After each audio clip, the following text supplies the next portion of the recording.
Fala galera, então, a gente vai falar um pouco sobre as propriedades periódicas. E são três no total que a gente vai falar: raio atômico, energia de ionização e afinidade eletrônica, ok? Então vamos lá, raio atômico. Se o meu telefone ficar desfocando é porque ele é assim mesmo. É a distância do núcleo até a última camada. Então deixa eu ver aqui, ó.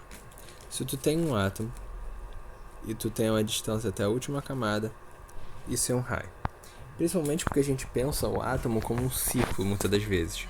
Então, o raio de um círculo é do centro até a extremidade, assim do núcleo até a última camada dele. Em um grupo, ele vai aumentar com o aumento do número atômico. Ou seja, aqui num grupo, ó, nesse grupo, ele aumenta conforme o número atômico vai aumentando. Isso porque a blindagem, ó, não sei se você vai focar, mas está escrito aqui que a blindagem ela é alta. Como assim a blindagem é alta? Vamos lá. Quando você está aumentando, assim, descendo em um grupo, você vai também descendo as camadas, os períodos. Ó. Primeiro período, segundo período, terceiro período, quarto período, quinto período, sexto período. E o sétimo período, cadê? Sétimo período. Ok? E aí, quando você desce de período, você sabe ó, que cada um deles representa uma camada. Camada K, M, L, M, daí por diante. Então, quando você vai aumentando as camadas, então o seu átomo vai crescendo. E não só isso, os elétrons mais externos ficam mais distantes. Sendo assim, ó, lembra daquele desenho que eu fiz? A blindagem aumenta nesses elétrons daqui de fora, fazendo com que o raio fique ainda muito maior. Agora, em um período, já é um caso um pouco mais diferente. Em um período, vai aumentar com o decréscimo do número atômico, ou seja, o número atômico cresce para lá e ele vai estar aumentando para cá, ok? Porque a blindagem não vai ser eficiente. No caso, a gente pode pensar o seguinte, ó, que para lá vai aumentar o número atômico, certo? Mas os elétrons vão ser adicionados na mesma camada. Então é aquele esquema, se tu tem uma camada, a outra cabe vários elétrons, é aquele caso que eu tinha falado, ó. 2 elétrons vão blindar um elétron só. Aí o outro átomo, vão ser 2 elétrons blindando 2 elétrons aqui. Aí depois é o 2 elétrons blindando 3. Opa! Você está percebendo que os elétrons que vão blindar não vão aumentar. Só os elétrons que serão blindados. Então é como se você estivesse dividindo ainda mais a blindagem e aumentando a carga nuclear. A carga nuclear efetiva vai ficar aumentando conforme vai indo para a direita. Então, sendo assim, a blindagem não vai ser eficiente. Então, por isso que os mais para cá vão ter maior valor de blindagem, assim, maior raio atômico. Ok? Bom, vamos à nossa primeira observação aqui, que é um exemplo muito prático. Ó. Elementos de transição interna. Lá no slide da professora tem tanto o elemento de transição interna como o elemento de transição externa. Só que, como o pensamento é o mesmo, eu vou me atentar só aos elementos de transição interna. Vamos lá. Elementos de transição interna. A blindagem não é eficiente e o raio vai diminuir em menor gradiente do que os elementos de transição externa. Porque o que acontece? O procedimento é o mesmo, eles seguem essa regra. Só que como a blindagem não é eficiente, o que vai acontecer? Os elementos de transição interna, que são esses que estão aqui, ó, esses elementos daqui, vão diminuir um pouco mais sutilmente do que os elétrons representativos, os elementos representativos, que são esses aqui do lado. Então, os que estão no meio vão diminuir de forma menor do que os elementos representativos. Já os elementos de transição interna, que são esses que ficam aqui, ó, geralmente são os que ficam aqui, eles vão diminuir de uma forma menor ainda. Então, é como se você tivesse o raio atômico de um átomo neutro diminui de forma drástica. Como aqui, ó, diminui assim, ó. O raio de um elemento de transição interna, externa no caso, vai diminuir de uma forma um pouco mais lenta, ó, mais inclinadinha. E o raio de um elemento de transição interna vai diminuir de uma forma muito mais sutil, entendeu? E aí você vê, ó, isso aqui cai rápido, né? Aqui, ó, por causa do Esse aqui tem um decréscimo rápido, esse já decresce um pouco mais sutilmente, aqui quase não tem diferença, né? Claro que tem, mas quase não tem. O certo seria não ter. E aí você tem essa primeira ordenzinha aqui, nessa primeira observação. A segunda observação é em relação ao tamanho de raio atômico. Então, tu tem o raio do ânion, o raio do átomo neutro e o raio do cátion. Como assim? O raio do átomo neutro está aqui, ó. Daqui até aqui. Quando você adiciona um elétron, às vezes, no caso, pode acontecer de criar uma outra camada. Então o raio, ó, vai ficar grandão, ó, vai ficar maior do que o outro.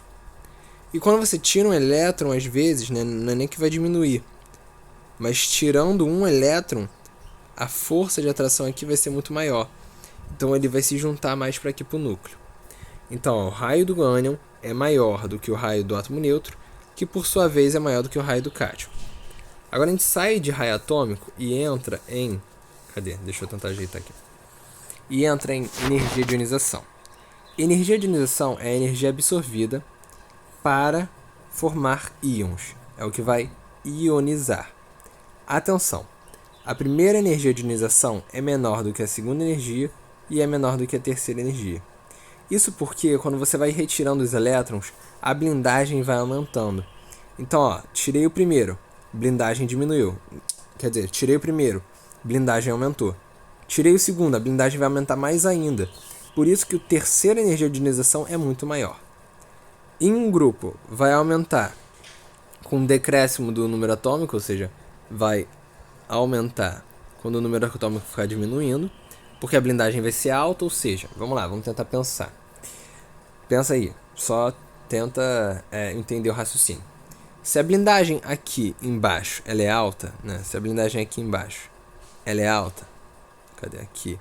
Ela vai ser alta. Então quer dizer que aqui embaixo vai ser difícil tirar os elétrons de dentro do átomo. Só aqui em cima vai ser mais fácil, porque a blindagem ela é o quê? Tem elétrons mais externos que não estão sendo atraídos pelo átomo. Então aqui a blindagem é o quê? Blindagem alta. Tem elétrons que não estão sendo tão atraídos pelo núcleo.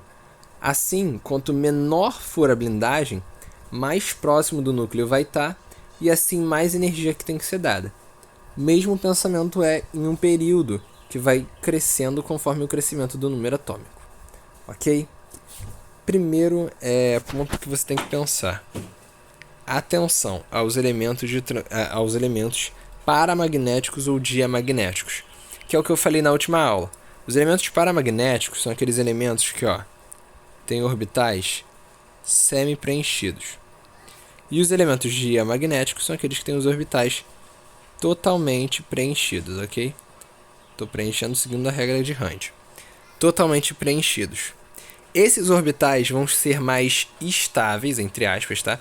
Vão ser átomos e elementos mais instáveis e por isso vão precisar de uma maior energia de ionização. Então é por isso que você toma cuidado com o caso do berílio e o caso do nitrogênio. O caso do berílio e o caso do nitrogênio tem até um outro que é o magnésio, mas a gente nem conta tanto. O caso do berílio e o caso do nitrogênio é fundamental porque é justificado disso aqui, ok? É por meio dessa justificativa, deles serem semi-preenchidos ou preenchidos. Por fim, temos a afinidade eletrônica. E a afinidade eletrônica é a energia liberada ao receber um elétron. Então o átomo vai liberar uma energia, o elétron nesse caso vai liberar uma energia ao receber esse elétron. Em um grupo ele vai aumentar com o decréscimo do número atômico e em um período vai aumentar com o aumento do número atômico. A lógica é a mesma, ok? Mesma questão, né, de você colocar um elétron num negocinho que está mais fechadinho, é mais difícil, entendeu? É mais energia que tem que ser liberada. Então, mesma lógica que você segue, perfeito? Ela novamente segue esse caminho dentro da sua tabela periódica. Observação muito importante que eu não sabia responder antes de fazer a lista. O valor da afinidade eletrônica ele é positivo quando usa átomos estáveis. E o valor é negativo quando apenas libera. Por exemplo, se tu tem um átomo, por benzeno aqui embaixo. Se tu tem um átomo e você simplesmente adiciona um elétron, esse valor é negativo. Porque tu só está liberando, o átomo vai estar liberando energia, ó. Cadê? Ó, o átomo vai estar liberando energia. Ai, gente, ignora minha mãe gritando. Já está liberando energia. No caso, quando a gente recebe quando usa um átomo estável, ou assim, né, como a gente tinha falado, né? Ou magnético, paramagnético, ou diamagnético. Eu tô cagando pra regra de Hand. Ou diamagnético. Aqui você vai ter um valor positivo porque você vai ter que, além de liberar energia, também fornecer parte da energia para quebrar essa estabilidade. No caso desse tipo de átomo, você vai ter que usar energia para criar um outro orbital. Então ainda você vai usar. Quando você usa, esse fato de usar energia, não só a questão de liberar, né? Não só a questão de liberar, mas a questão de usar energia também, você tem valores positivos. Quando você só libera, só valores negativos. E esse foi o resumo de raio atômico, energia de ionização e afinidade eletrônica. Lembrando, muito importante você pegar a tabela de energia de ionização e ver esse negócio que eu te falei, da primeira, segunda e terceira energia de ionização. Né? Só uma dica aí pra vocês, né, galerinha? E é isso. Ficou aqui no papel, né? É o melhor que eu consegui fazer. Eu vou mandar essa foto aí pra vocês.